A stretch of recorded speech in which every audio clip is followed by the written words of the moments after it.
There is some echo, but I hope it will disappear. So glad to see all of you here. I'm also glad to see that some people are watching us online.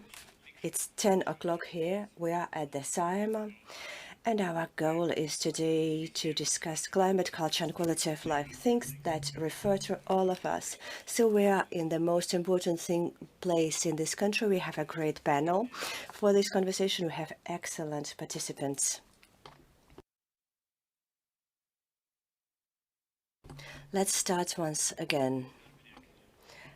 As culture specialists, we are used to things like that.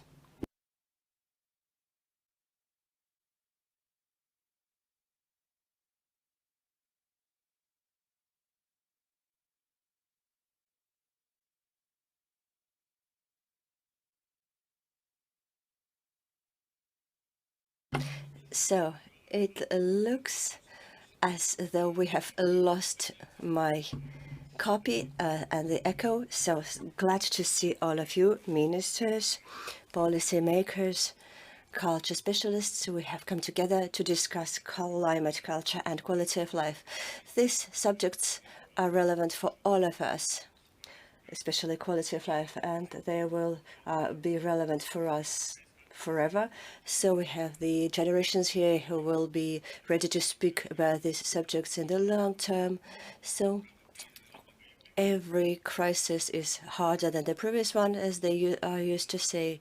So we will try to discuss today various relevant issues related to climate change and how we should react to that, taking into account the heritage that we have around us that could be also used as a teacher in the best sense, and the construction that is growing around us, how it can be informed and sustainable and eco-friendly and improving our life. So this event is organized by a range of excellent organizations, and we are really thankful to the Latvian National Commission for UNESCO, the Latvian National Heritage Board, ICOMOS Latvia, together with the Committee for Education, Culture and Science of the Saeima, the Committee for Social and Employment Matters of the Saeima, and the National Library of Latvia, the French Institute of Latvia, as well as the Faculty of Geography of the University of Latvia. Students are an important element of our discussion today, as well as tonight, when we will continue. So I'm really glad that we have all the generations represented in our conversation. So we are not only present here offline, but we are also active online. We can be reached at saeima.lv as well as at lsm.lv. You can also see the QR code on the screen that you can use to participate in our conversations. So we know that a Latvian audience is quite modest and shy. So this is an opportunity for all of our Latvian audience to ask questions without bringing any unwanted attention to yourself.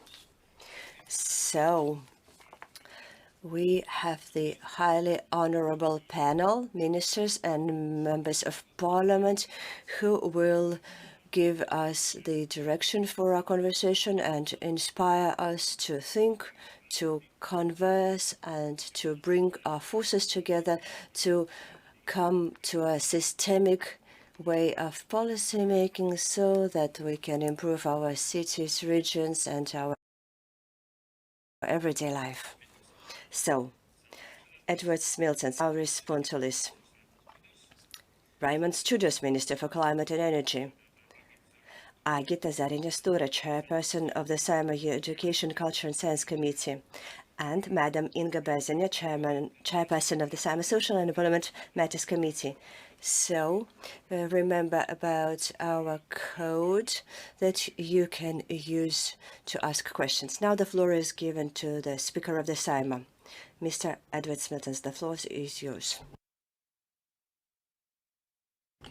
Good morning, representatives of UNESCO, esteemed ministers, distinguished heads of committees,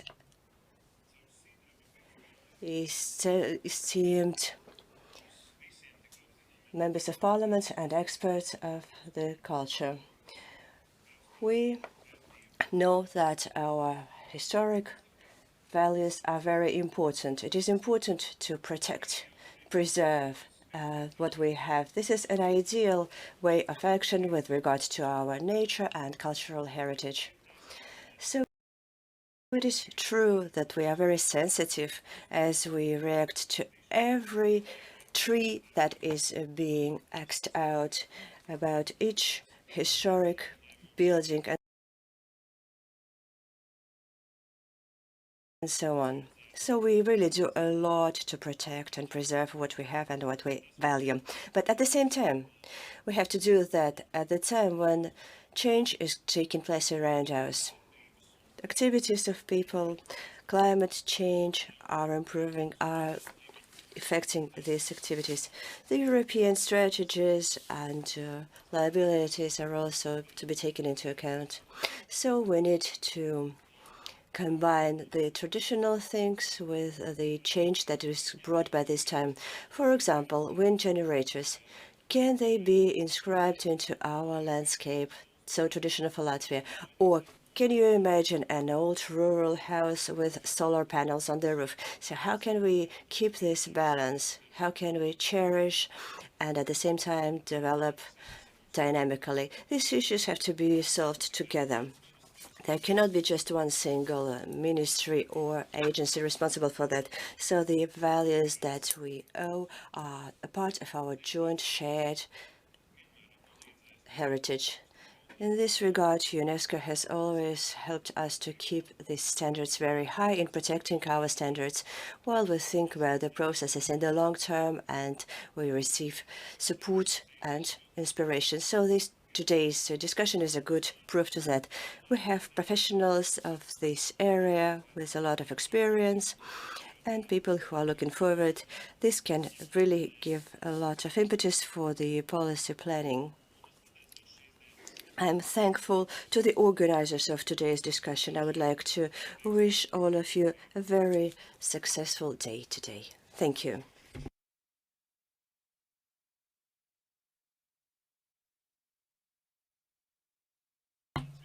Thank you, Mr. Smiltens, for this introduction. We do hope that this will inspire us for further conversations. We know that this subject that has been more relevant for the last 5 or 7 years is the climate change. This is the team sport. And this is why we would really like to speak about this issue, especially when we speak about the protection of heritage. The trademarks that we have in our country, of course, go hand in hand with UNESCO, both inside Riga and outside Riga. This is why we are thankful to Mr. Smiltens for his introductory words. And now I would like to say a couple of words before we switch to our next speakers. .com, the tag hash Klimats. Those who have smartphones here, you can use them. How do they call it in Latvian? This QR code. The question is as follows. Who, in your opinion, is responsible for the climate change in Latvia? Who is responsible for adapting to climate change in Latvia, in your opinion? This is a provocative question. So we can have very diverging answers. So this will be a signal. And now I'd like to give the floor to our Minister of Culture, Nauris Puntulis. Thank you, ladies and gentlemen, colleagues. These warm days that are not typical for the Latvian geographical location and season that we are experiencing now are, of course, a source of joy for us. But at the same time, it is a reminder for us that the climate might influence us stronger in the future unless we find a humane decision for that. We have experienced inundations, we have experienced heat waves and forest fires. The changes of temperature that could not be forecast. They all influence our cultural heritage.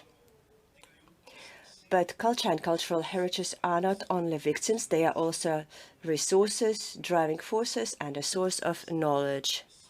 The greatest force of culture is its ability to address the audience and society in a language that reaches not only mind but also heart.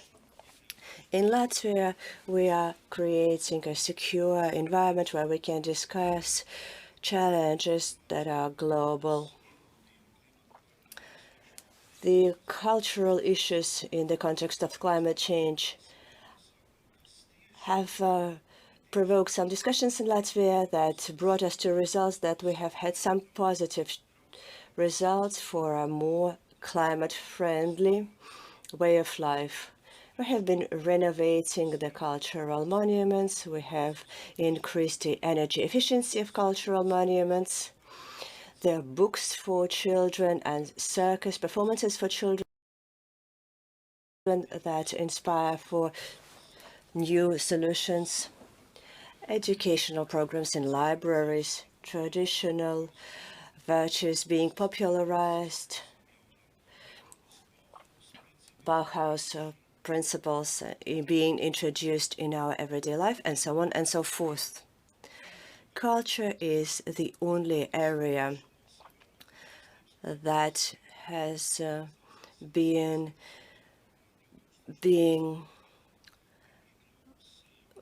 correspondent to the United Nations strategy for 2030. And the area of cultural heritage in Latvia is compliant with the Sustainable Development Goals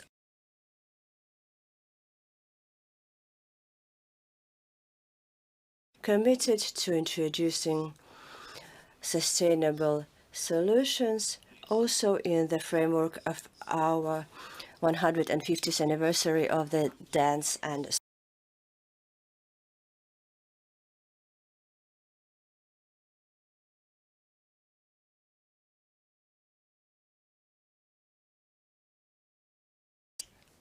doing a lot in the climate change area, but we are heartbeat of society. This is why we have to be aware of the culture and heritage as an element of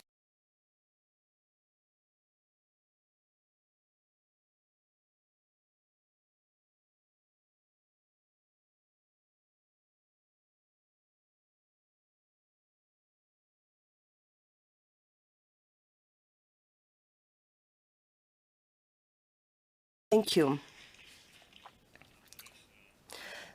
We are thankful to Minister of Culture, now responsibilist, for reminding us where we are in terms of culture. So we have a lot of hope that we can discuss these issues not only under the auspices of your ministry, but we can also see that this is our general attitude, this summer's festival that we're going to discuss today. And now the floor is given to the Minister for Climate and Energy, Raimons Čudars. Thank you. Ladies and gentlemen, thanks for having me. Thanks for this opportunity to participate in your discussions. We are all aware today that the climate change is one of our greatest global challenges. A couple of years ago or 10 years ago, this discussion might be between those who are contesting the climate change and those who are warning about it. Then now, today, everybody is well aware of the consequences of the climate change that it has on countries, states, households. The recent event with the inundation in Jēkabpils is yet another stark reminder.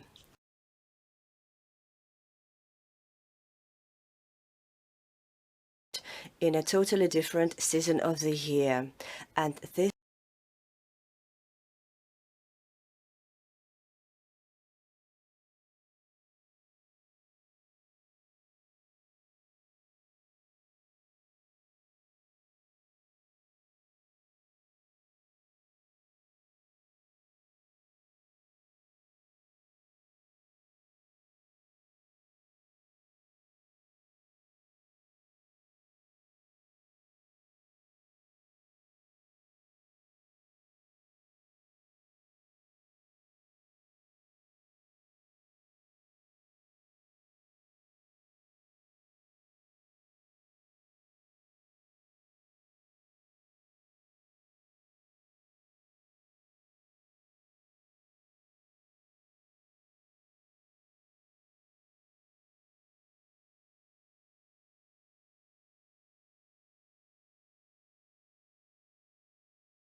for energy efficiency.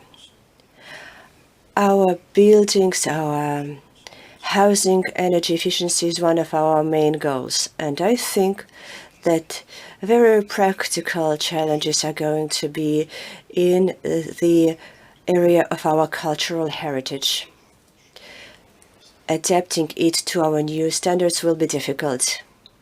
We usually we say that it is much easier to build a new house from scratch that would correspond to all the energy efficiency standards.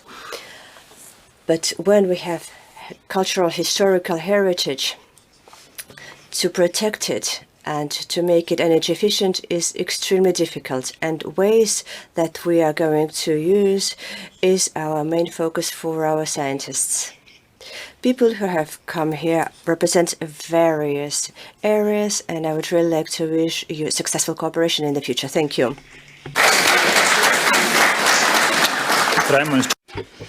Thank you, Minister for Climate and Energy. Yes, we heard about several important topics, changes brought upon by Russia's war in Ukraine. I think this is also a crisis.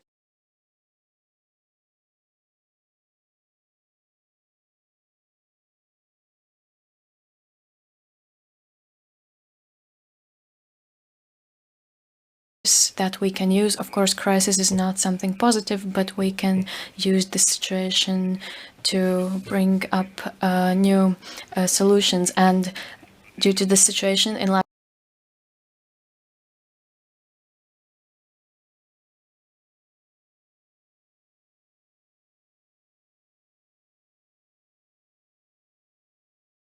minister or a single ministry. The next question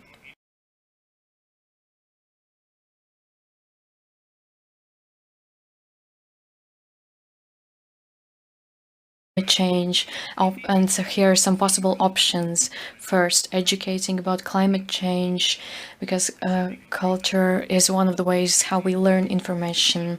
Second option, inspiring action, inspiring lifestyle changes for everyone. Third option, leading by example, introducing the carbon footprint, for example, when we are using transport. A fourth option, reminding of environmentally friendly traditional skills, because we do not have to reinvent the wheel. There are a lot of skills that we have had for centuries. And the fifth option is hard to say, because this may not be so easy to answer, and this is also an option. So let us continue the opening panel. The next speaker is Agita Zariņa-Stūre, Chair of the Saeima Education, Culture and Science Committee of the Saeima. Good morning, honorable ministers, MPs, and audience. We already heard some words about culture from the Minister for Culture and about climate from the Minister for Climate. And I would like to talk about education. Climate change and degradation of environment is one of the greatest contemporary challenges in Europe and globally. Already at this moment, the EU is implementing measures and seeking new avenues to become the first climate-neutral continent in the world. I would like to thank the organizers of today's event for bringing this issue, a broader issue of culture, quality of life, and climate change here in Latvia. We have to say that the COVID pandemic brought a lot of challenges globally in the past few years. Perhaps in the first time in history, we became aware of how vulnerable we are as people and how important it is to take care of our environment so that it would survive and also prosper and progress. There are many countries that are still affected by crises and catastrophes, and only now do we become aware how much we rely on our environment and how much we need the knowledge about the interaction between culture and climate. This is more topical than ever.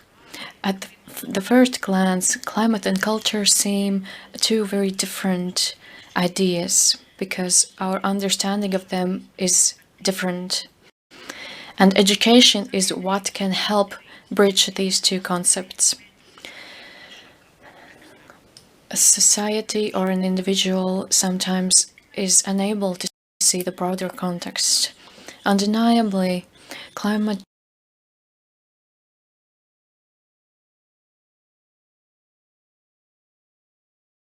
changes affect our society, involving also cultural resources. For this reason, we need to educate society about climate and also how everyone could contribute to this situation, for example, by using cleaner energy, choosing to spend time outdoors, preserving our cultural heritage for the upcoming generations. And thus we can improve the quality of life and the quality of our planet. We can develop these values as values of each individual. If we are thinking about the future, it is important that today we raise awareness among young people about climate change and improve climate literacy. We have heard about new schools, climate and environmental awareness schools in the West, and I think this is the right direction. There are also studies that knowledge about climate can help individuals and communities make better decisions. People become aware of their role as consumers and they make ethically sound decisions. People can thus also contribute to public dialogue. I'm also grateful that the Presidium of the 14th Saima has started already activities regarding environmental protection. For example, there are no more physical paperwork involved in plenary sittings, and these materials are now distributed digitally. This is a small step, but important. And this shows that for our parliament, too, this awareness is important. Perhaps it might seem that Latvia is relatively unaffected by climate change, that this happens somewhere else. However, in the long term, these changes will be major.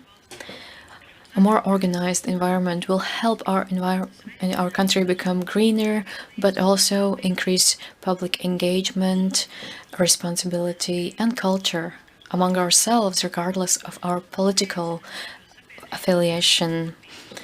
This can also help our society become more united and make our planet greener and more environmentally friendly in the future. I truly hope that in today's seminar we can help strive for common goals and think about how we could solve this problem also in the context of Latvia. Quality of life, climate and culture is not a simple topic. It is a challenge of this century, and it also is related to lack of knowledge and information. To resolve this, we need expert participation, experts from culture, environmental and education fields.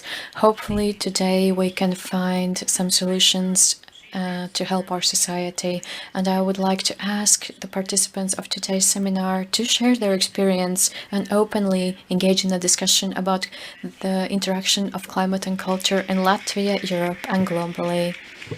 Let us have valuable discussions today. Thank you. Thank you, Ms. Zariņa Stūre, Chair of the Saima.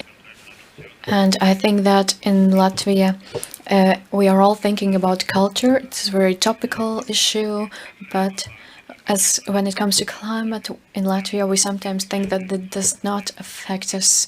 But as we already saw in the major flood in the city of Jēkabpils in Latvia, this is a very much topical issue in Latvia as well. And the final speaker in this panel is Inga Bērziņa, Chair of the Saima Social and Employment Matters Committee. Good morning, honorable ministers, ladies and gentlemen, friends, my peers. It is a great joy for me to meet all of you today here. But before I start, why we are here.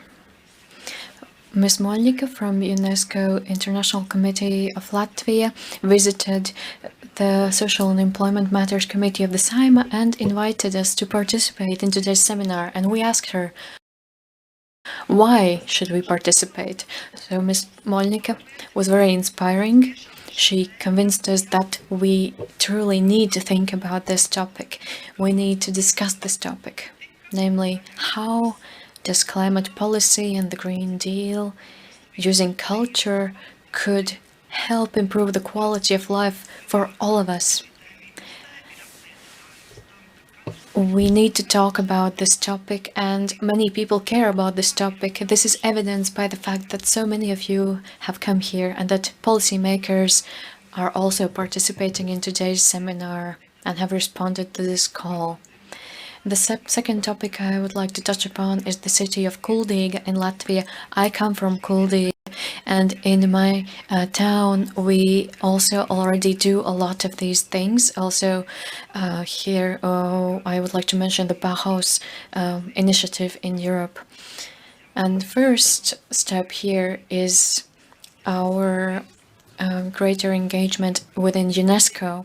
This is not just thanks to the efforts of Kuldīga, but also the efforts of entire Latvian people. And hopefully, soon enough, the town of Kuldīga will be included in the International World Heritage List of UNESCO. If we are looking at towns and cities so far, only the old town Riga has been included in the UNESCO World Heritage List, and inclusion of Kuldīga in this list will be a great achievement for Latvia. Another positive practice of Kuldīga that we will also talk about later today is the Bauhaus initiatives. For example, the restoration of windows in the town of Kuldīga. These old windows of buildings are restored, they are properly renovated. The community, people living in these houses are the ones who are restoring their own windows. I think this is a great example of how we can implement the Bauhaus initiative and great impetus for discussion. And later on during these presentations, I am sure we will hear many ideas how we could use culture and achieve a better quality of life for all people and a better situation when it comes to environment. Good luck to all of us. Thank you, Ms. Bērziņa, from the Saeima Social and Employment Matters Committee. This was a very positive ending to the first panel. And this is a great example how a town can work together and restore their own old windows using traditional methods. I think this is a great craftsmanship that we will also hear later today in a separate presentation. Thank you very much to all the speakers. Speaker of the Saeima, Mr. Smiltēns, Minister for Culture, Mr. Puntulis, Minister for Climate and Energy, Mr. Čudars, Chair of the Saeima Education, Culture and Science Committee, Ms. Zariņa Stūre, and Chair of the Saeima Social and Employment Matters Committee, Ms. Bērziņa. Thank you.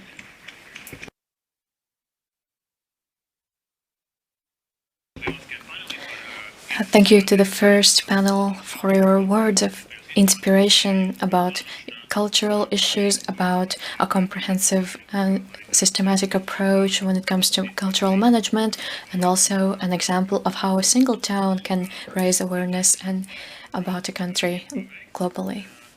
So let us return to the poll that I announced earlier on the Slido platform.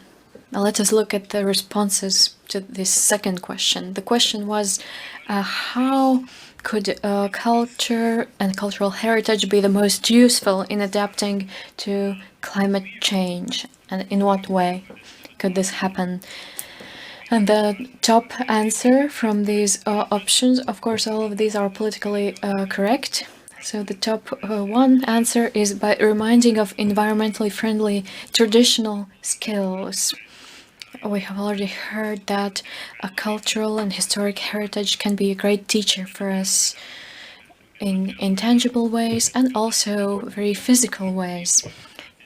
Walking through cities and towns, we can see that people have lived for centuries in an environmentally friendly way, and we can learn a lot as architects and urban planners already from the first year of university. And just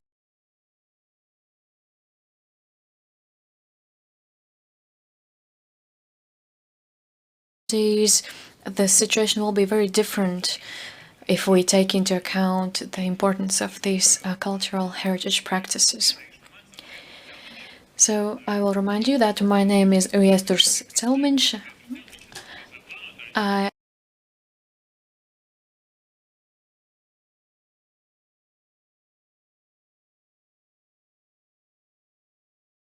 And the next topic of today's agenda is climate and cultural policy. The next session, and in this session we will discuss how cultural policy issues could help raise our awareness about climate change and help us understand that we are all co-responsible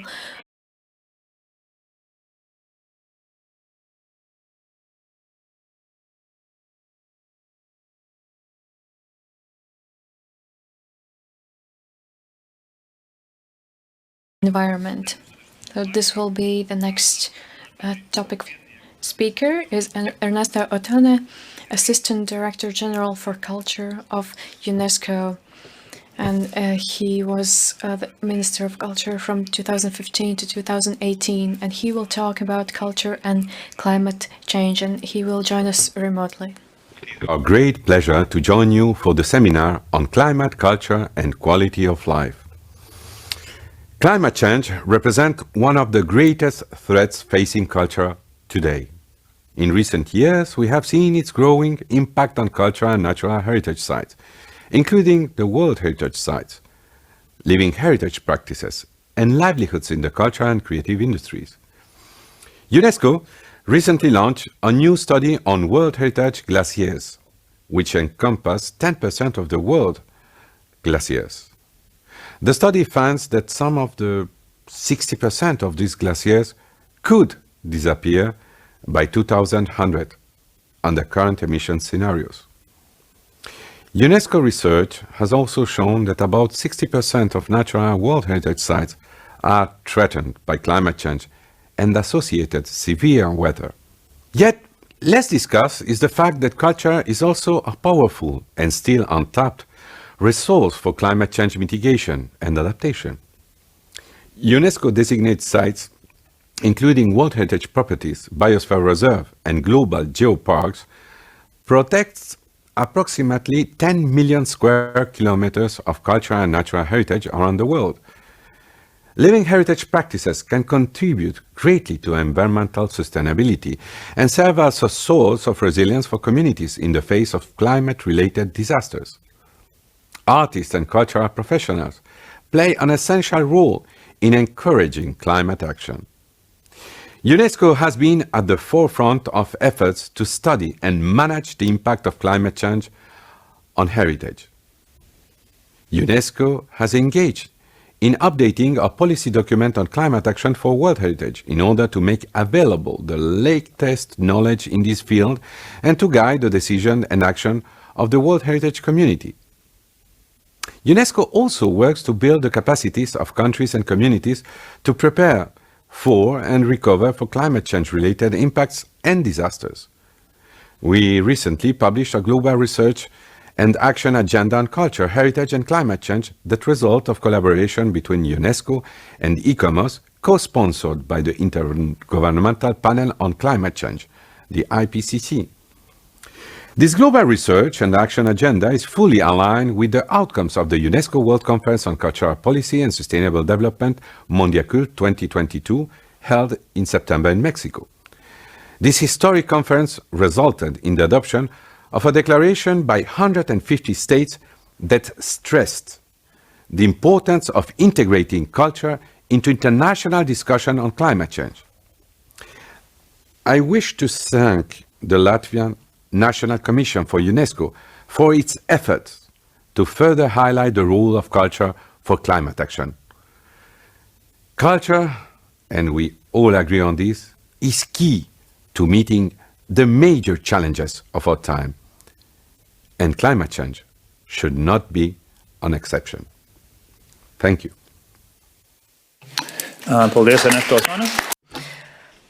We thank Ernesto Otone.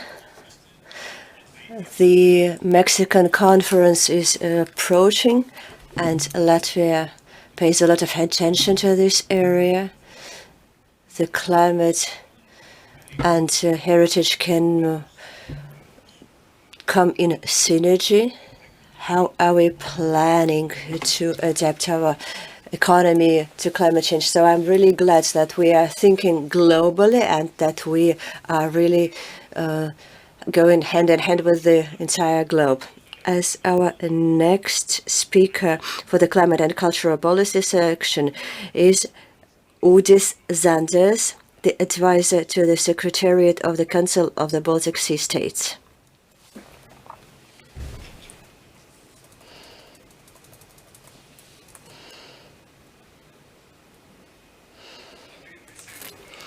Ladies and gentlemen, I'm so glad to participate in this event in the Saeima.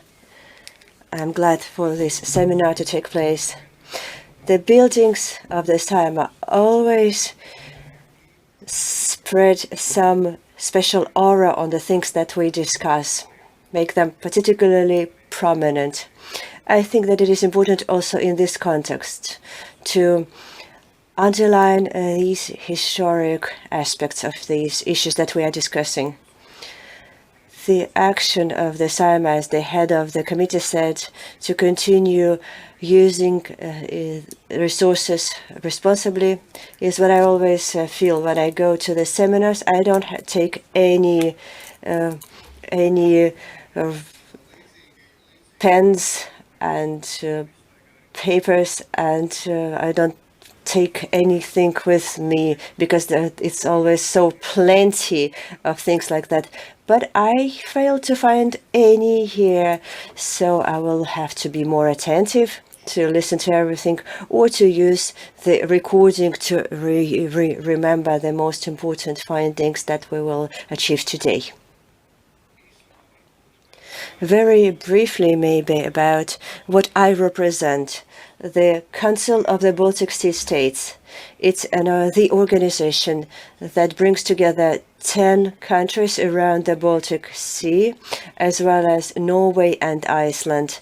It was established in 1992 with the idea to encourage joint action in the region of the Baltic Sea. Until March last year, the organization included also Russia. But after its aggression in Ukraine, Russia was suspended from the CBSS. And in May, it also left it on its own.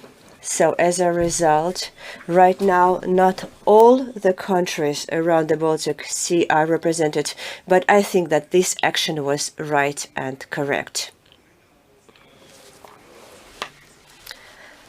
A couple of words about the ways that we are using. Could you switch the next slide?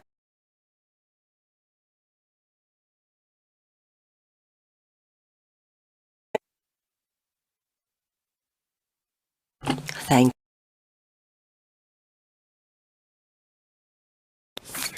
So what are the issues for priorities have been singled out? The improving, strengthening of the regional identity, maybe in culture and education. Most of all, this next strategy is a sustainable and flourishing region.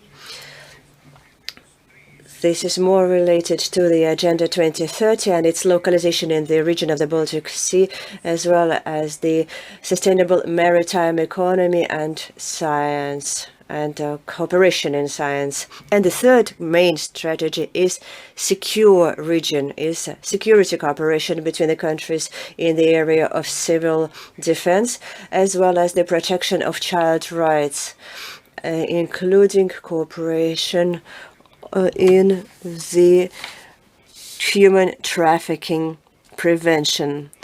Like that, we are creating the sense of security in our region. These are three long-term priorities that are interconnected. Sometimes they overlap, and they also create successful synergy that I will show you in the next slides with the examples of some projects that we have implemented within the Council of the Baltic Sea States. So a particular attention has been paid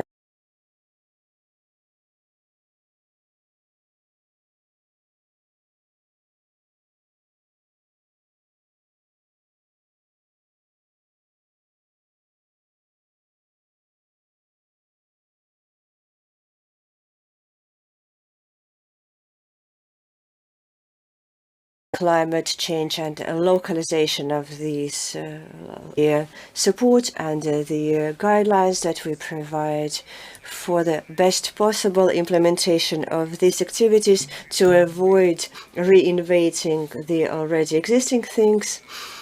So we have prepared this handbook with the guidelines for the region to help them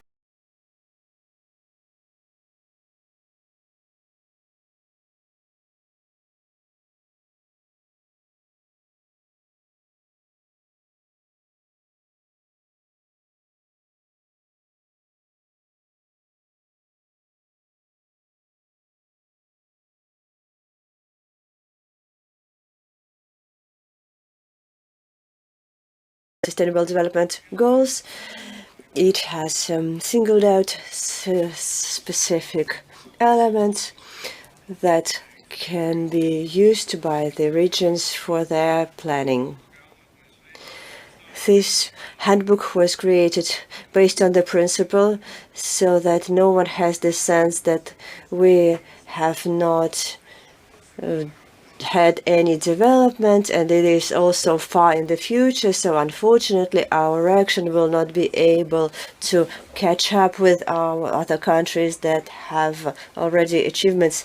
This is why, to avoid such a situation, we created this handbook in three parts for countries on the different pace, on the different stage, both for those who have already implemented some actions and have created some baseline, those who are pioneers, those who are far in front, so to say, and in order to cover these five areas where we can develop concepts to be compliant with the Sustainable Development Goals.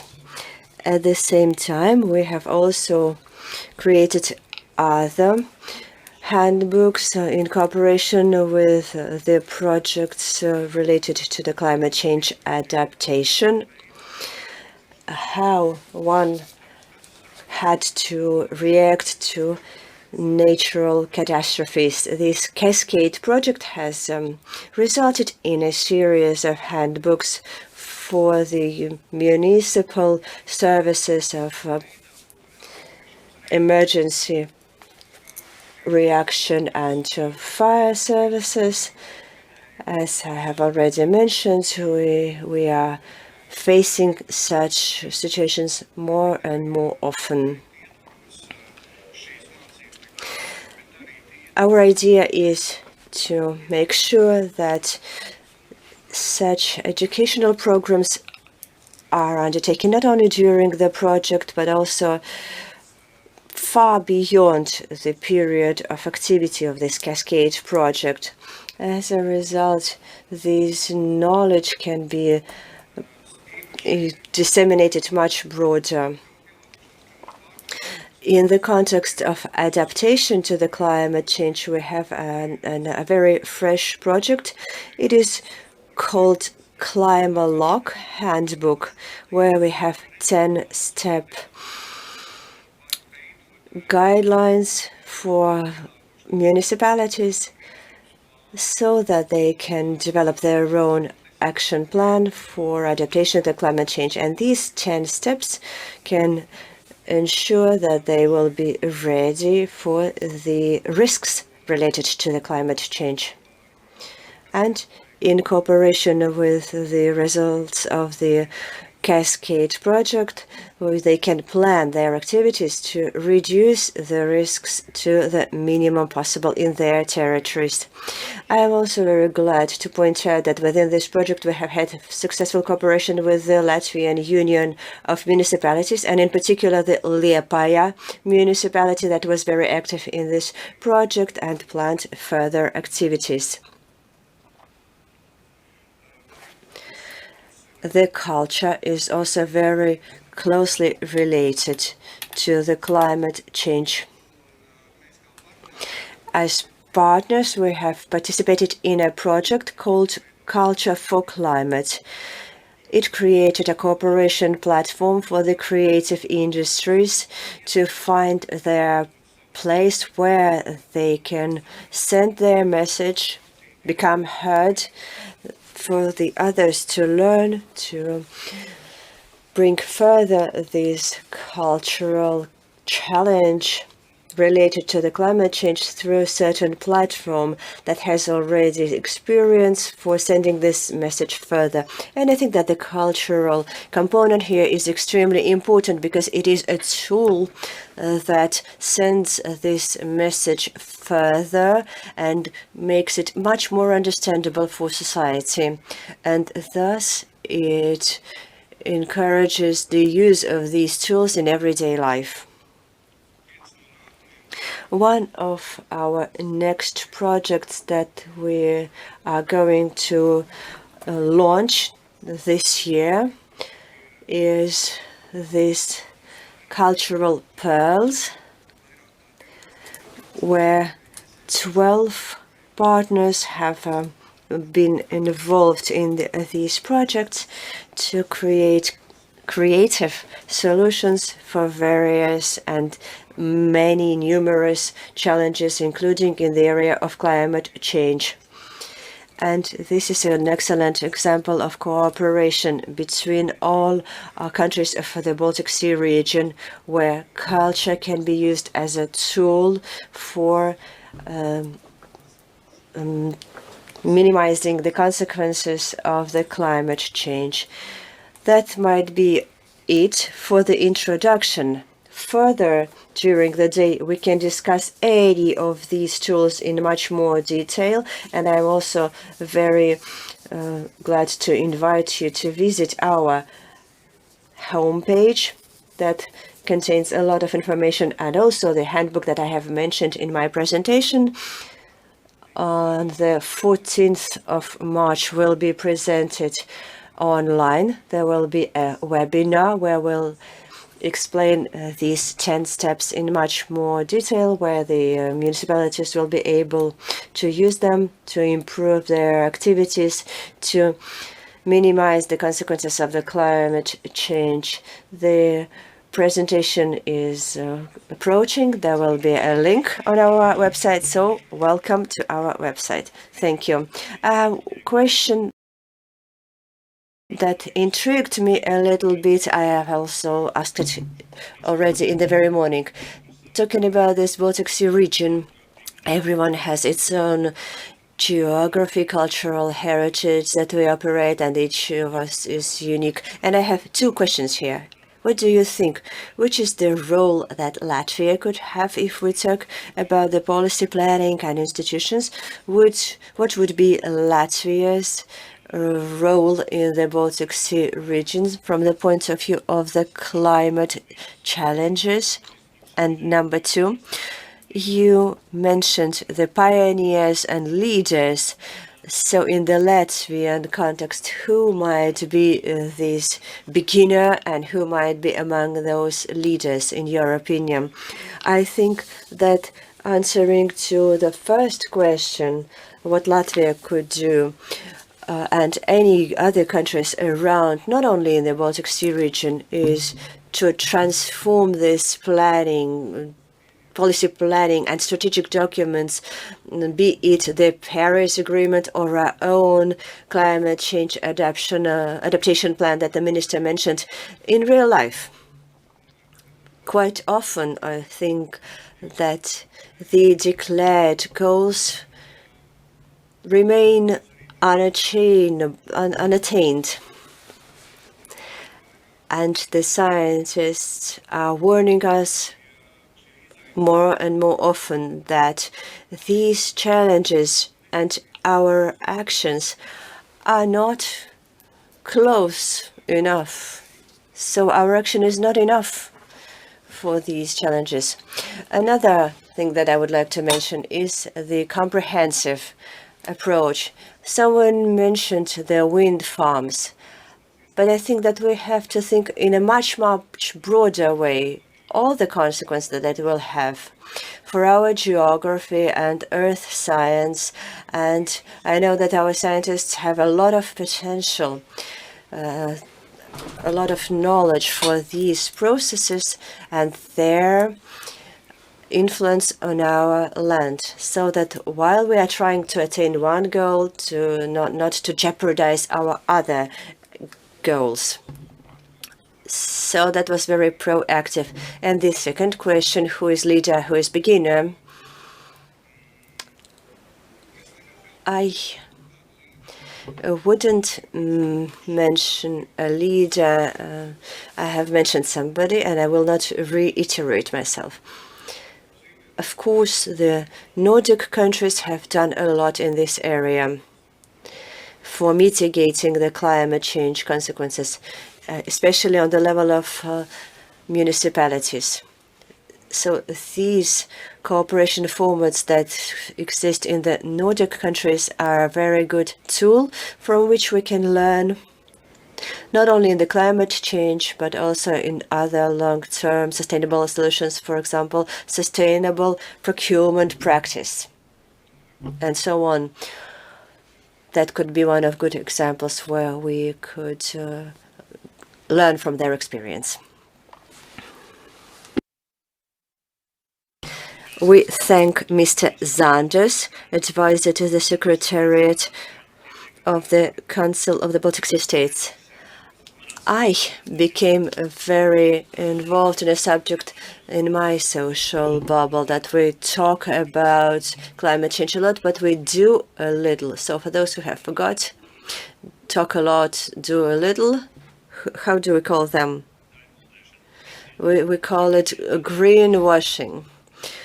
And this is a great risk, that we just talk it through and switch to the next item.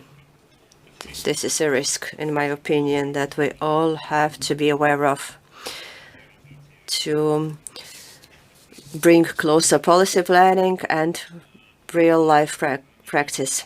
So we thank Mr. Zanders. And next we would like to switch to our next subject, climate and the cultural and historical environment. The heritage and the cultural environment around us. We have a tele-bridge, as we say now. I mean that we have a remote participant, Madam Snezhka Koudlevik-Mikhailovich, who has more than 25 years of experience of representation in Europa Nostra organization. She is bringing together specialists of cultural heritage in the context of Europe, together with the Board of Protection of Monuments, has participated in drafting of the Green Paper. So I'm glad to give the floor to Madam Snezhka Koudlevik-Mikhailovich. I hope you can hear us and you can start your presentation. Your speech. No pressure. Good morning. Do you see me and do you hear me? We hear you well, but we can't see you just yet, like climate change. Greetings from The Hague, where the headquarters of Europa Nostra are located. I wish I was with you in Riga, but fortunately we have this also live connection between Riga and The Hague. So first of all, big thank you that you thought that Europa Nostra should also be invited to participate in this extremely important seminar. And we want to congratulate all the Latvian partners that came together to place this topic on the agenda. And I think the symbolism, it's more than a symbolism, but the fact that such a seminar takes place in the parliament of Latvia is really to be applauded. And I think Europa Nostra wish that many more parliaments across Europe and the world would put such a topic on the agenda and involve such a variety of players. So well done, Latvia, and Europa Nostra would very much like to continue this conversation and mobilization together with you.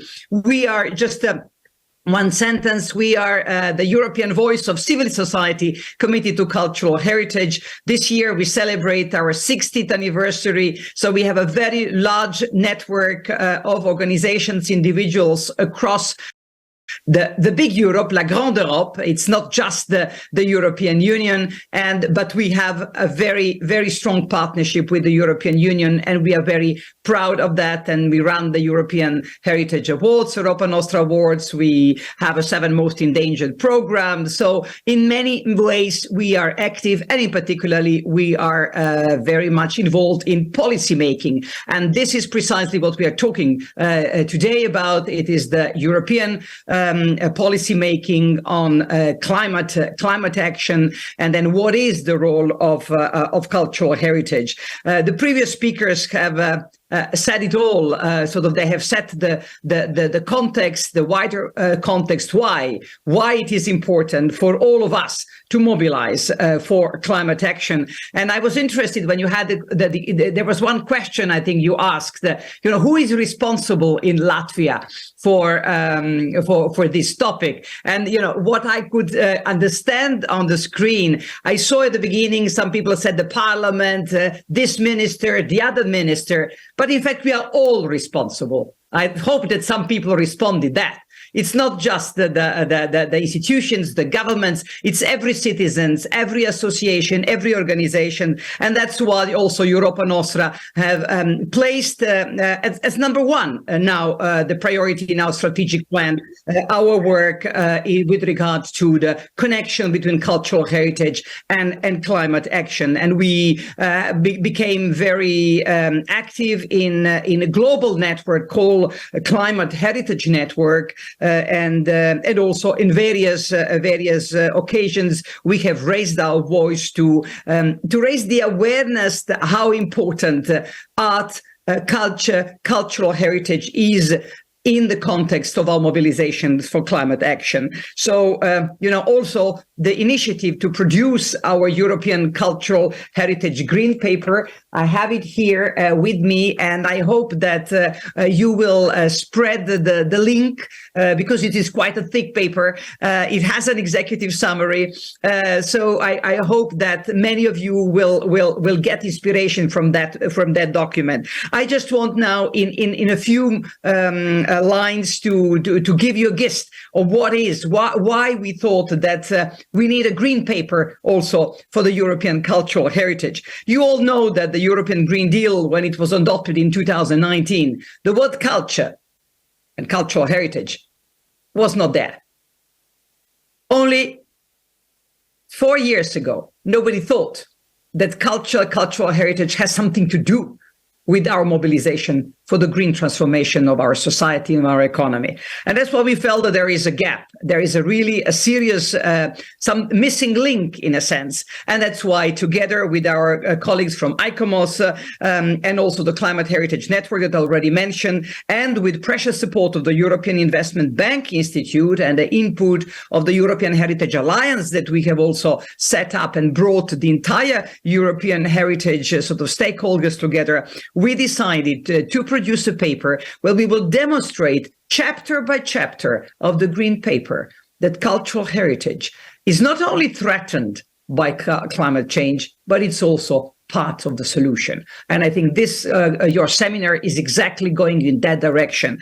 And we worked hard during the pandemic times and presented in March 2021 this document. A lot of people participated, eminent people also were speakers. And I want to mention and applaud that at that event also an MEP from Latvia, Dace Melbarde, in her capacity capacity as the EP rapporteur on the European Year of Cultural Heritage, took part and very much supported that work.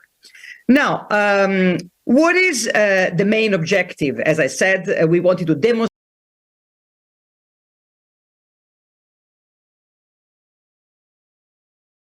such as the circular economy, the renovation wave, renewable energy, energy efficiency, or farm to fork, all have strong cultural and cultural heritage implications. Cultural heritage, as many mentioned also, I mean, the eminent representative of UNESCO mentioned that it's also threatened by global warming. And it was also recently demonstrated in a European document, EU's OMC group on strengthening cultural heritage resilience for climate change. But what we here in this document want to show is that cultural heritage is part of the solution. From reusing heritage buildings to using traditional agricultural know-how to support sustainable food system, cultural heritage can support the transition towards a healthier, greener, and fairer future. And for this potential to be unleashed, all climate strategy must incorporate social and cultural aspects. In particularly, cultural heritage can contribute to the ambitions of the Green Deal through the following characteristics. First of all, it promotes togetherness. And cultural heritage is more than just a significant creator of jobs across Europe. It is also what brings Europeans together. Europeans take pride in cultural heritage, and this connection can also be the link for European citizens to embrace the European Green Deal and to work towards its success. Second, cultural heritage has longer time frames. The fields of climate and heritage policy are both accustomed to working with time frames of several decades and even longer. Heritage conservation promotes a culture of reuse and stewardship that is the antithesis to consumer society ethos of single-use disposability. And last but not least, the collection of European libraries and the knowledge embedded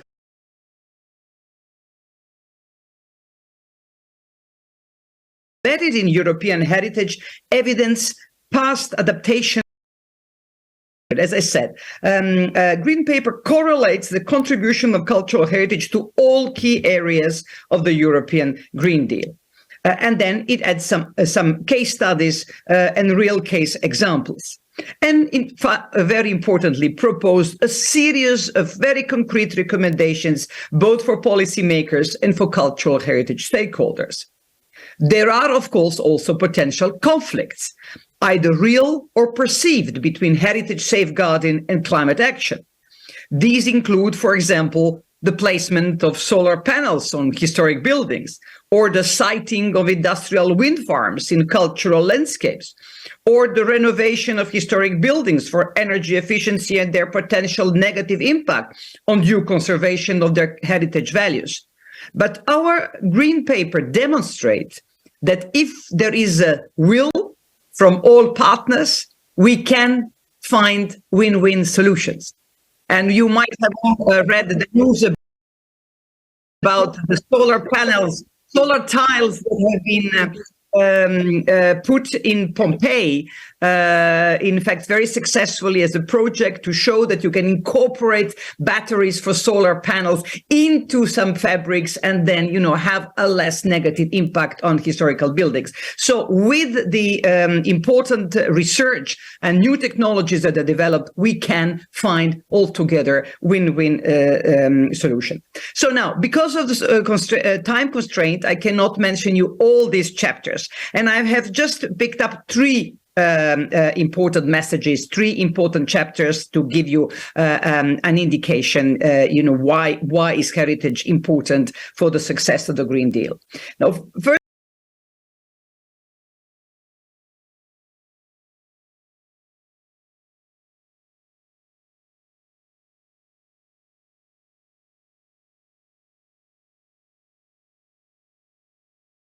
mentions the need to safeguard heritage values, our Green Paper suggests that cultural heritage can do more. It can support and accelerate the achievement of its objectives. and cultural heritage focuses not only on structures, but also on the mindsets and behaviors behind the ways people build and use buildings in order to understand their social function, durability, and capacity to adapt.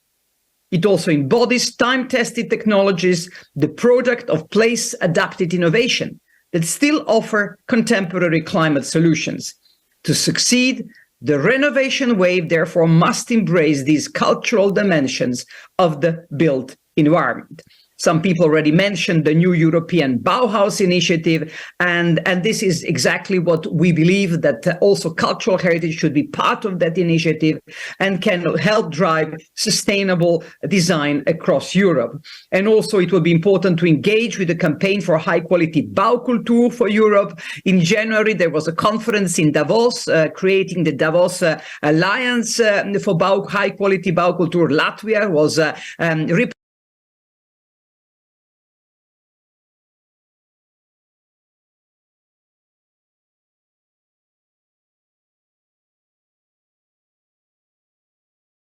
Juris Dambis will speak after me. We were together in Davos, and I think we are all part of that same alliance and mobilization. The second point that I wanted to highlight is another issue.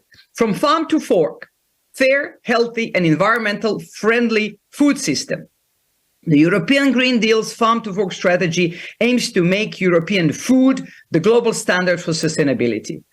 But the current farm to fork strategy does not expressly address European agricultural, gastronomical, and food heritage. Europe's traditional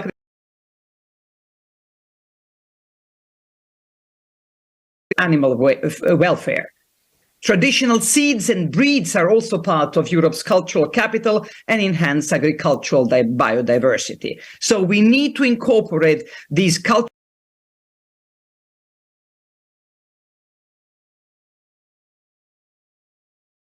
is the issue of accelerating the shift to sustainable and smart mobility. Transport accounts for a quarter of the EU's greenhouse gas emissions, and this figure is still growing. So sustainable transport relates to more affordable, accessible, healthier, and cleaner alternatives to mobility habits, and it concerns our mobility culture, including travel behavior. And that's why we need a new European strategy for more sustainable and responsible tourism that combines measures to reduce the risks of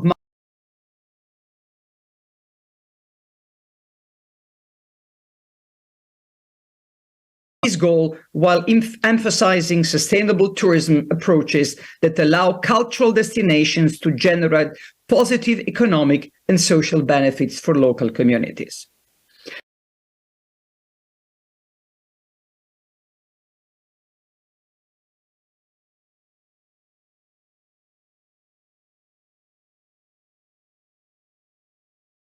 But we have to work together.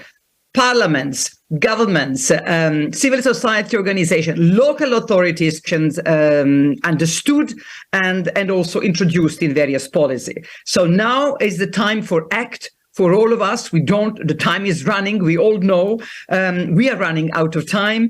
And that's why Europa Nostra want just to convey to you the message very proudly that we have also been selected by the European Commission to run a new pilot project, which is called the European Heritage Hub. And again, we are very grateful to MEP Dace Valverde, who, with the European Parliament, advocated the needs for a European Heritage Hub, together with the large consortium of partners, including Europeana, Europe, as many bridges as possible between all stakeholders, decision makers, and climate action, and the intersection between cultural heritage and climate action will be one of the key priorities of our work, also within the European Heritage Hub. So we look very much forward to working with Latvia. I have the feeling that Latvia could become one of the leading countries in the European Union and our ally in that important mobilization. And that mobilization is, of course, not just for the success of the European Green Deal, but also we need to, all these messages are relevant for the international level at the global perspective. And we would like, and perhaps you, Latvia and the Baltic states, because I was very interested by the previous presentation, can help us to also get this topic much higher on the agenda also of the COP 28 this year, and to get it very high on the agenda also of the world stakeholders. Thank you very much for your invitation, and let's work together to make all these recommendations into practice.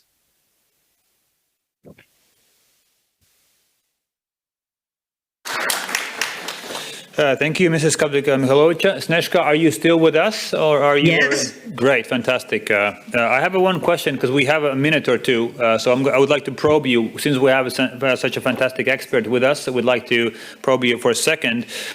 Just to highlight one thing, you did mention the place-adapted innovation strategies.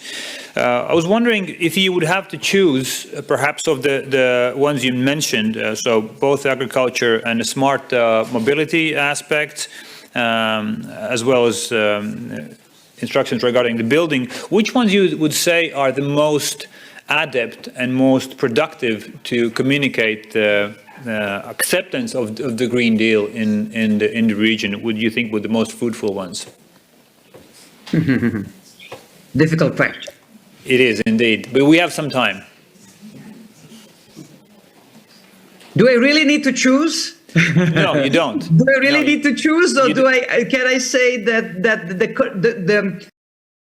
the combination, the cocktail of all these are relevant indeed to get people on board, because this is the whole issue, is to get people on board and to understand that the green transformation is not just a sort of a technological transformation. It is a transformation of our way of life. It is of transformation of our mindset, change of the mindset. But the change of mindset doesn't mean only sort of new things. It is also learning from our past experiences and for our traditions and for our heritage, both tangible and intangible. And so now, of course, historic buildings are very tangible. They're very visible. So in that sense, they are very good. They will be a very good to show on some case studies. If we have very good case studies and show that we can sort of make them energy efficient without distorting their historical character. And that can be done on some very iconic building, of course, government, and there are many buildings with the public, and the governments can make this action, but also the private sector can give examples there that could encourage also others to sort of follow that example and understand that we could combine basically the two concerns: preserving our sense of place, our sense of belonging, which is extremely important for people, not having the fear, because that is something. I think people have the anxiety of climate change and what's going to happen, and to show to them that it doesn't mean that we are going to make our places where we live uglier. Rather, we can make them even more beautiful. So that is the tangible aspect of it. The intangible aspect of it is, of course, our food, because it's so important to us, and it is so important to the local identities, and to show, in fact, how much we have at some point disconnected from the traditional ways of dealing with our landscape, with the environment, and the traditional farming and producing of food was much more sustainable in the past. And that learning from these practices, again, it would make us eat better. It would not, and it would improve the quality of life. And that's why I want to commend you for putting also the quality of life in the title of this seminar. So we should be aiming for this transformation in the way that not only our planet and our environment will be saved, but that our quality of life will be improved. And then last but not least, our mobility, transport. Now, if we would be, I mean, I'm coming from the Netherlands, we already cycle a lot, but I think we will improve our health. There is also a health issue that there are all sorts of other ways of mobility. Cycling, of course, you can't cycle to another continent, but being much more conscious of the way we are traveling, and so that's why also the development of railway, now very strong investment that the European Union is doing in sort of high-speed trains and connecting cities in Europe, because there's so much mobility between cities and regions in Europe. I think traveling by train in a quality way, an environmental friendly way, would improve, once again, not only save the planet, but also improve the quality of our life. So all these issues can be taken as an effect action that will get people along. And by the way, people are asking also for climate, for much more resolute, especially young generation is asking for more resolute climate action. So we can get them along with all these actions, which are also bringing beauty and quality of life to everyone. Thank you, Snezhka. That's a round of applause right there.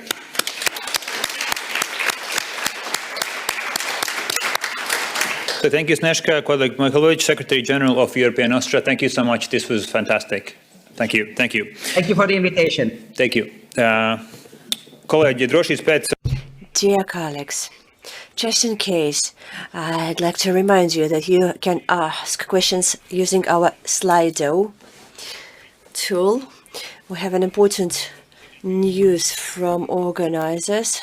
I didn't hear this discussion, but I'd like to mention that ICOMOS has translated the Green Paper for Latvia, and it is available on ICASA webpage. So all these beautiful ideas about energy panels that look as ceramical plates.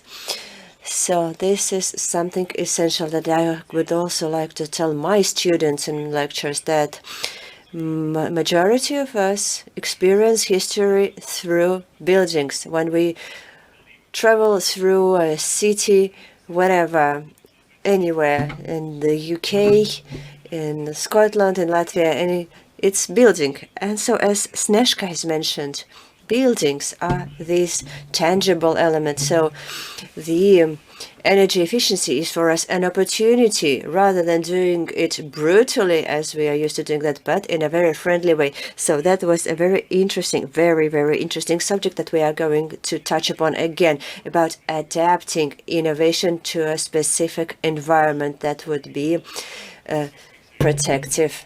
So please put down your questions, stand up to ask them, or keep them for later.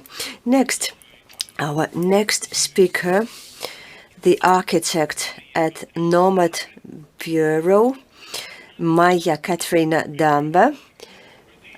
So Maija Katrina Dambe has studied in Norway and has the master's degree. And currently she's a guest lecturer at Vidzeme University of Applied Sciences. And in Latvia, you need to have a master's degree. It's a good tradition, because one master's degree is not enough. So, Maija Katrina Dambe, the floor is yours. A round of applause.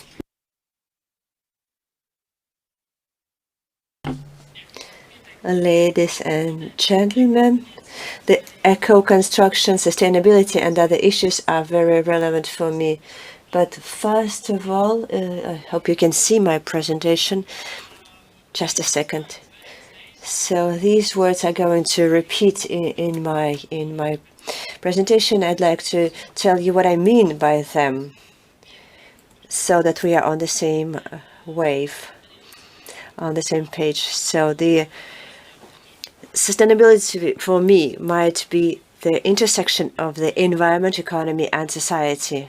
we can find anything there, including the efficient use of resources, healthy lifestyle that has already been stressed upon, this healthy habits, strong economy. It all comes under this great umbrella term of sustainability. Next, how can we achieve this sustainability? The United Nations have produced a roadmap with 17 goals that enable us to achieve this sustainability.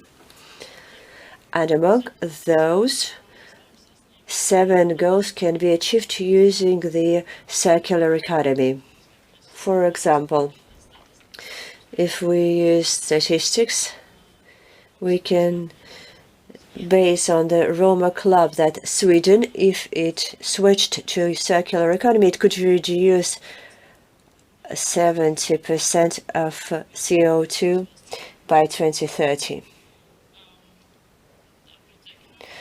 So the circular economy, it is opposed to the linear economy where we produce, take, use and throw away. Often we confuse it with the circular economy, but this is recycle economy. When we produce something, recycle it, use it, and then throw the rest away. But the circular economy is where we do our best to make sure that we reuse everything. So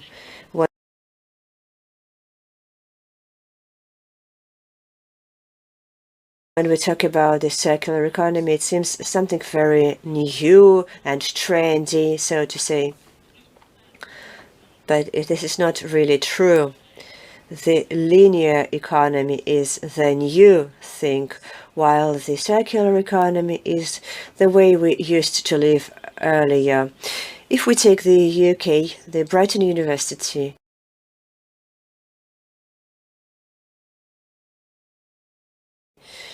has a PhD, Ryan Buter, who has linear economy was invented, if one can say so. So in the United Kingdom, it's 1861, when the resources from the British Empire used the new arrival where they didn't need to produce bricks from the existing material, but could use something new. So more than 150 years have passed where we have lived in the linear economy. Before that, we have been using materials for much longer in a much more circular way. So if we talk about the time where we forgot to operate as we used to do before that, we forgot to perceive materials with value. These circular economy could help us come back to this perception. And in Latvia, we have this example of wooden houses where each piece has its number. We can also take examples from a much more ancient history, from the ancient Rome. For example, the elements from the public buildings where it was defined to use after the demolition of a house. The elements had to be taken out and reused in another public building. And there was this requirement to use, or to either use these elements in new construction or to sell.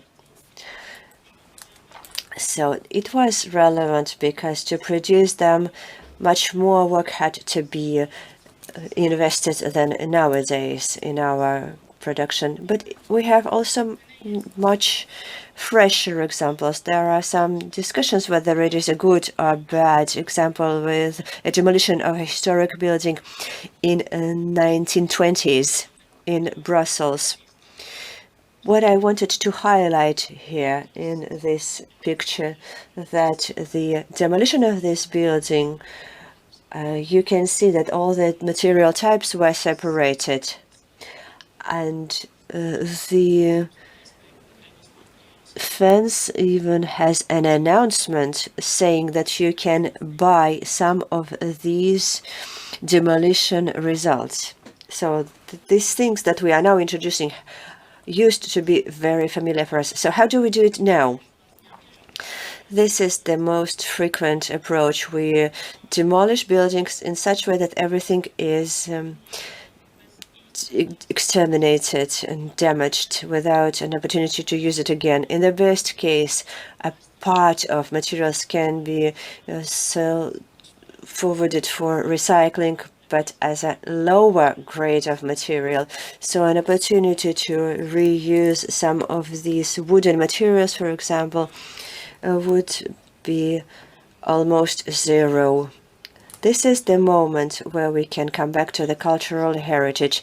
In construction, it is a very broad field of studies, starting with the passive strategies and barn roof overhangs.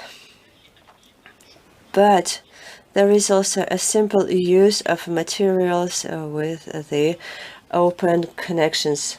The heritage teaches us not always to build from new materials, but find opportunities to adapt, to use the material as efficiently as possible, to take into account what material can be used for what purposes and in what amounts. It's not always according to the principles of choice, sometimes by guidelines or even a law. Sometimes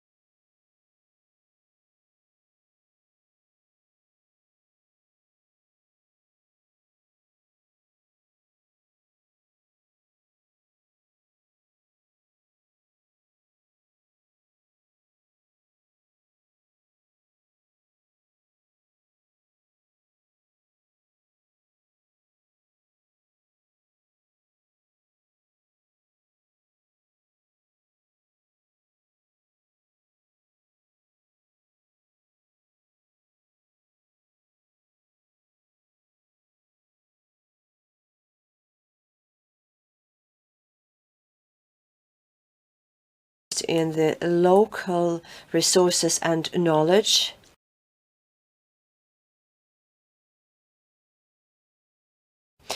and their interpretation in modern architecture.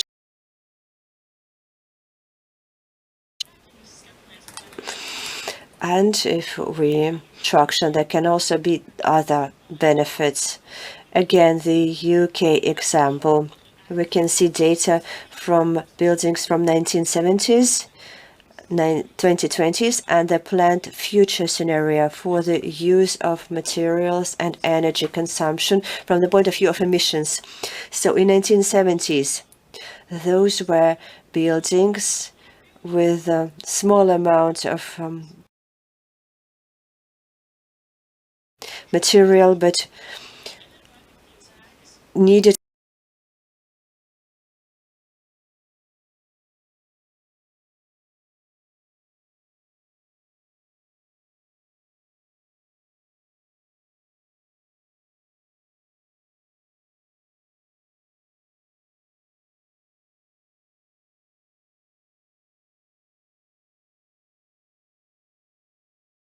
resources, material resources, and at the same time one of the greatest producers of waste, both in lives by definition and by perception. So 5% of construction materials can really be circular. So the majority of materials are thrown away. But talking about the CO2 emissions, then the materials from the entire volume of emissions constitute about 9% of, or sorry, rather 11% of emissions. So it doesn't mean that we will stop constructing and building because we need housing and schools and other functions for the society to function effectively. And the construction environment changes very quickly. So we now need to find balance between what has already been constructed, what is being constructed, and how we are going to operate all of it. How it can all coexist and complement one another for our life and the next generations. This is something that the circular economy can help us to achieve.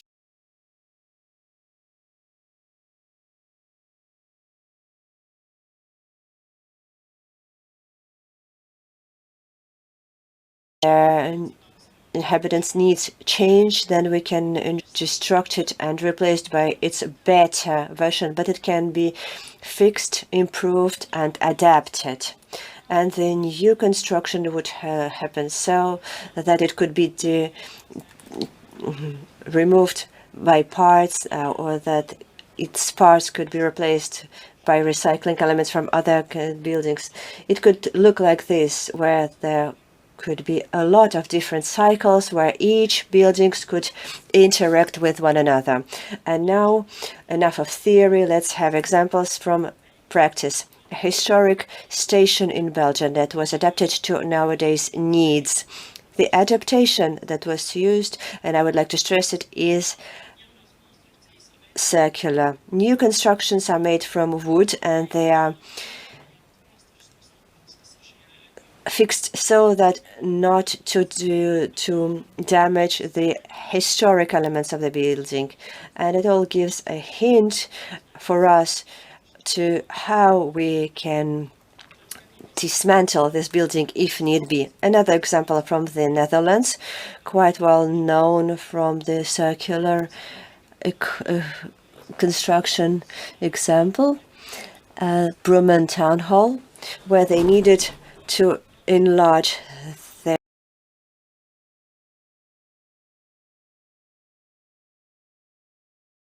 decrease, so the need for bigger premises was temporary. So what they decided to create a new wing of a building that would be easy to dismantle afterwards using ecological materials so that they could sell the materials after.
Context, available materials, knowledge, experience, and create the environment in city or heritage. In the introduction of this seminar, Mr. Smiltens mentioned the wind generators and solar panels, how it can adapt to Latvian landscape. Here we can see from the circular construction that everything can be perceived as dismantleable and recyclable, then we risk much less. And we can see that if we have committed any mistakes, they are really easy to correct. Getting back again to theory, we can see here that these three stages that I have mentioned, the linear economy on the left, the recyclable in the center, and on the right it is the circular economy. The approach to material are able to perceive value in all of that. And if we see the full life cycle of a building where you produce material, transport, produce, and then dismantle, this approach in the circular economy from the very first stage enables us to reduce the waste and emissions from the very first stage. At the same time, of course, in conclusion, how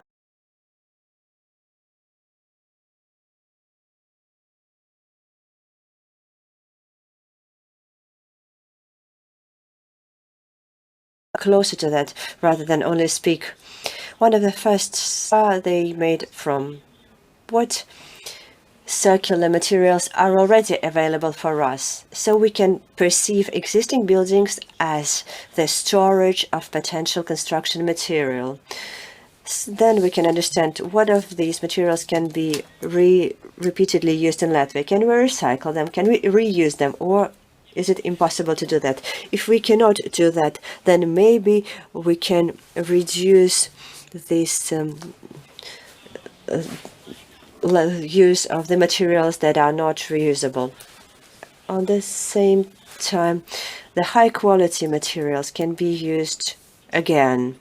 And right now, the framework of law doesn't enable us to do that, because parts of dismantled buildings are now defined as waste. And the definition of waste is that they no more are waste only after they are recycled according to a specific procedure. And if you remember what I mentioned about the recycle economy and the difference with the circular economy, that now we are only in the recycle economy. And it means that we lose a lot of potential that could bring us closer to the circular economy. After solving the issues I have already mentioned, there is another obstacle that would enable us to implement the diagram that you can see on the screen in live. What we can see there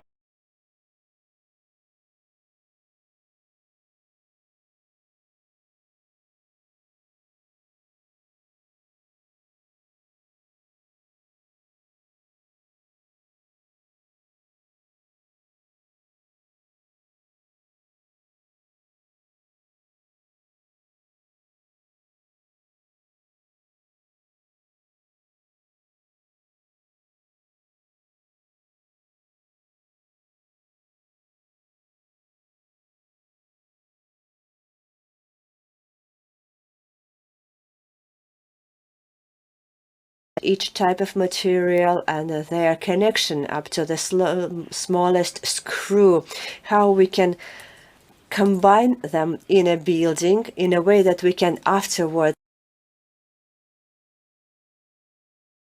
way.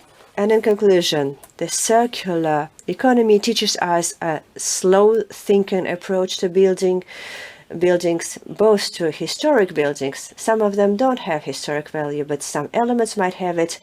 A part of buildings may have some certain value for society that we cannot define. But circular economy enables us to protect, to safeguard the cultural identity of our cities and enable them to develop and adapt to our needs. Thank you very much.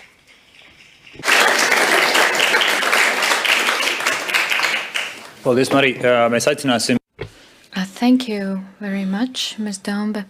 And now I would like to invite the previous speakers here in these seats, the so-called the presidium seats, I would call them.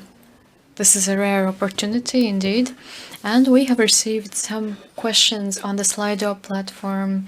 Yes, I see your questions, and I will ask them at the beginning of the discussion. There are about 4 or 5 questions so far, and we will answer them after the next speaker.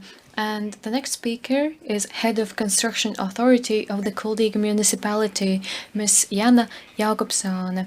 And she's also the former president of ICOMOS Latvia, a certified and working architect. And she is working in the Kultīgi municipality and coordinating the addition of Kultīgi Old Town in the cultural heritage list. So please, Ms. Jakobsen, the floor is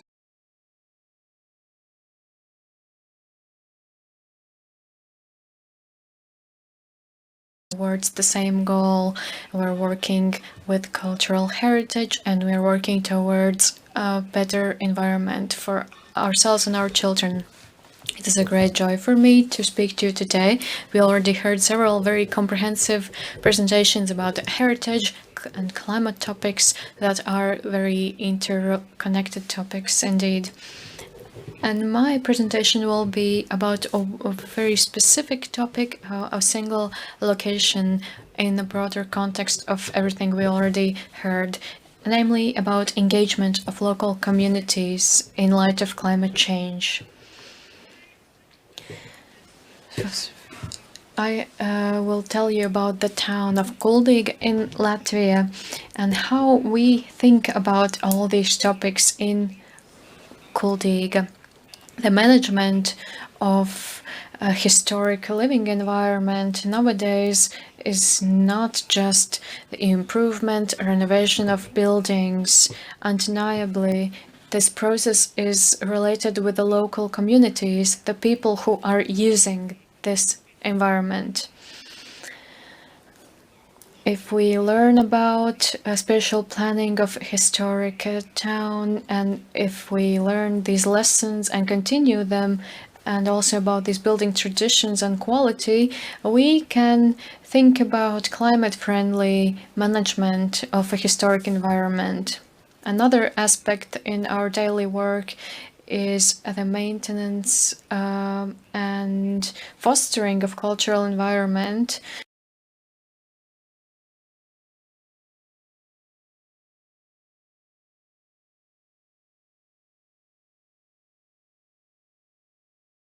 Is responsible for its own cultural space, and finally fostering and maintaining the cultural environment to ensure quality of life.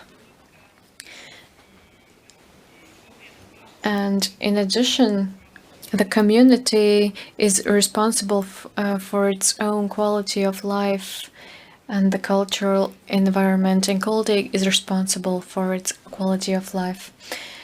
In the map you can see the location of Kuldīga municipality.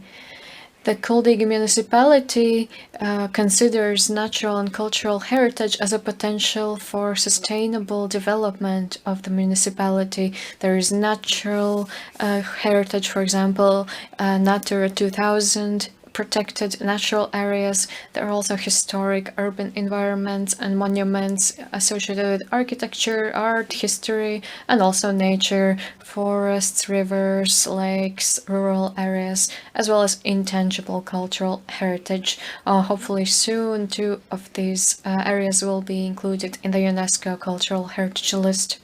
10 years ago, Kuldīga participated in a project for multiple decades since 1970s, when Kuldīga gained protection as an urban planning monument. We have been protecting the old town of Kuldīga, and we have also thought about these issues for several decades now. And one of the ideas is that urban planning heritage is and can be climate friendly. Another issue is that we do not look at the bigger picture when it comes to energy efficiency. We usually look at single buildings and their own energy efficiency. We need to strengthen cultural heritage as an active environmental resource, and usually we think more about the operational phase, but not the building phase, that is also mentioned in the previous presentation. How can we foster our cultural environment? First of all, we need to study and research this environment, this cultural environment. There have been several studies and books published, as you see in this picture, about history of Kuldig and this territory. We also need to define the old town of Kuldig, and as it is defined by experts, of course, this involves the Venta Rapid waterfall, the Primeval Valley, historic buildings with their historic roofing tiles, but also there are other values as defined by the community and their perspective. In our own strategies and documents, we have also enshrined quality of life as defined by the local community, in addition to these expert definitions. In the context of today's discussion, what is the Kuldig Old Town like, and what is its role in climate change context? This is an actual living cultural historic environment with its own values and added value nowadays. And this ecosystem functions very differently than it would if it existed outside of this old town. This also involves the flax soil and stone and other materials that are very different from various metals, concrete, asphalt, existing environment that doesn't need similar resources that are needed for this historic environment. We can also define this environment as a friendly living environment. This is an environment of slow living, natural materials, traditions that are also fostered further, intangible heritage. The next aspect is climate change, climate neutrality, circular economy, and heritage communities. All of us understand these terms, but 10 or 20 years ago we weren't aware of these ideas. However, we already were implementing various activities that could be associated with these aspects. This is associated with a community engagement, not just educating, but actual involvement of people, as well as legislation and other activities. In Kuldig, we have defined an objective for us. This objective is to prevent the degradation of our territory and awareness in the context of culture and climate. Our goal is ecology, which comes from Greek. And to achieve ecology, so that we could cultivate it a minimum of 50 or 100 years.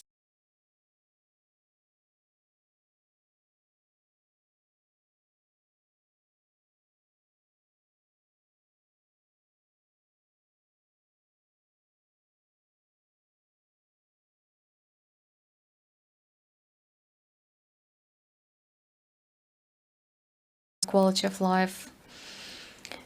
In general, the society used to consider cultural heritage as a sort of a very special object, as a holy grail that is somewhat distant and has to be protected. But now there is a different perspective. Heritage is a way to involve and engage people and maintain it.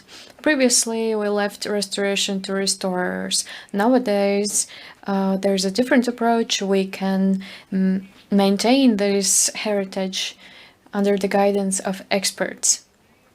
Previously, heritage was isolated from people, isolated from the society. The value of cultural heritage was based on its level of authenticity and how well it was preserved. But nowadays, there is a new approach. It is important for us to nowadays fully integrate cultural historic heritage in the society, and its value only increases as we use and involve it in our daily life. And of course, this heritage is part of our daily life. I would like to talk about a very specific example in cooperation with my former colleague Inga Bērziņa. Thanks to her support in Kuldīga, there were frequent events where local residents of Kuldīga Old Town, together with the support of the municipality, financial and paperwork support, could restore these historic windows, also teaching and maintaining these skills. What are the results of this renovation? Well, first of all, we managed to restore many windows, also using circular economy processes. Perhaps restoration is not the right way. This is just maintenance. We didn't use any new materials. We used the existing materials. Another benefit, another result of this is engagement of locals. People come to the restoration center, they meet experts, they meet like-minded people, and over the course of 3 weeks, they managed to, so to say, renovate these historic windows. This was an opportunity for the local residents to also get involved in the preservation of cultural values. Perhaps some person buys a building in the Old Town region and they decide that they want to restore these historic windows in a very prudent, ecological and traditional way. In this picture you can see a small part of all the building parts that we have managed to restore. And these are very everyday things that we just walk past and maybe don't even think about it, but people of Kuldīga are actively engaged in this process. Back in 2006 when this started, 2010 when this started, perhaps there were not so many people who wanted to come, so we just placed this large tent on the pedestrian street and everyone noticed it. They had to come and look at it. And in 2022 already 35 households participated in this annual project and helped restore our historic heritage. This is only one way how we can engage the society. And let me remind you that this is not education. We're not just telling them what to do. We're engaging them. People can come to us, come together with their children, who in a few years will also be able to participate in this process and have these skills. There are other activities as well. There are lectures, video lectures, various events and games for families, teaching about skills and values. Of course, there are also opportunities to get engaged in professional and on a scientific level. In planning documents and strategies of Kuldīga, these values are also included, and we also include information on how people could get involved in this process so that people could understand what are the benefits and the drawbacks from installation of buildings. We draw some images how historic buildings could look and how could this affect the materials and the microclimate and building parts. On a national level, I would say that the legislation is sufficient so far so that we can preserve cultural heritage. In Kuldīga, we are also doing this. Here I would like to mention law on protection of cultural monuments, law on the energy performance of buildings, and construction law. These laws propose that there are certain standards that have to be obeyed so long as it doesn't conflict with the conservation of cultural heritage, architectural heritage. On a broader context, on the Nordic level, we also participate in cooperation projects. For example, in 2018, we participated in an international project. We created a practical guide, measures for heat. 18 and 22, there were discussions